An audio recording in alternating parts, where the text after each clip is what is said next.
Yo tout le monde, c'est Chapitre 466 pour plein de temps en vrac, j'espère que vous allez bien. Aujourd'hui je vais vous montrer une petite application qui va vous permettre tout simplement de customiser votre souris. Si vous trouvez que votre icône de souris, donc cette petite flèche ne vous plaît pas, donc cette application va être pour vous, donc Pinpoint.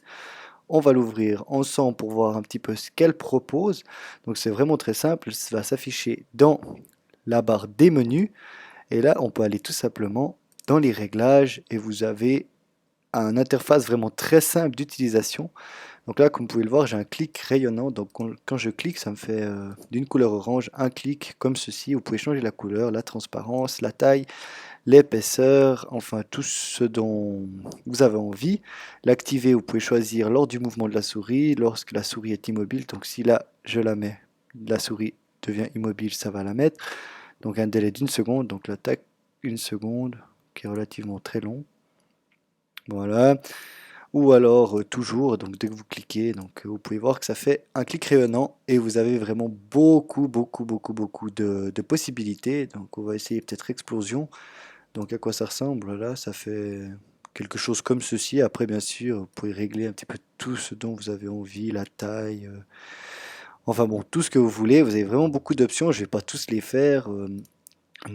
Ça c'est quoi? Moniteur audio. Donc dès que je parle, donc vous voyez que ça va sur le ton de ma voix, donc ce qui est vraiment sympa, on peut dire. Autrement, réticule, voilà. Et je pense qu'il y a quelque chose qui pourrait peut-être vous plaire, c'est la cible. Donc cette cible-là, donc par exemple si vous jouez à un jeu tel que Counter-Strike ou comment dire Uber Strike, je sais que ça fonctionne.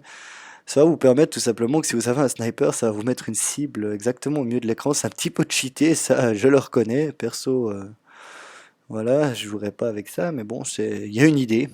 Donc, si vous voulez mettre la cible, vous pouvez voir que sur le jeu Uber Strike, Counter-Strike, cela fonctionne. Vous n'avez même plus besoin de viser avec le sniper, vous avez directement le viseur intégré. Donc, voilà ce qui était de cette application. Je vais vous laisser la tester par vous-même. Je pense que c'est en faisant soi-même que on peut définir si elle vous plaît ou pas. En tout cas, c'est tout ce que j'avais à dire sur cette application. Dans les options, il y a juste le démarrage, afficher l'icône dans la barre des menus, donc comme ici. Euh, Afficher saisie du clavier. Donc si vous voulez mettre les touches de modification, pardon, vous pouvez l'afficher. Donc comme vous voyez, j'appuie sur Shift, ça l'affiche sur le bureau.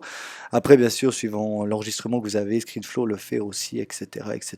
Mais c'est une application qui est vraiment qui ne pèse pas lourd et qui est en ligne sur plein de tutoenvrac.fr. Donc voilà, c'est un petit peu tout ce que j'avais à vous dire les amis. Donc j'espère que cette vidéo vous aura plu. N'hésitez pas à laisser un petit commentaire, un j'aime, un avis personnel, un test que vous voulez. En tout cas, nous, ça nous fait plaisir de recevoir des commentaires de votre part. En tout cas, c'est tout ce que j'avais à dire. Moi, je vous dis à la prochaine pour une nouvelle vidéo. Allez, bye bye!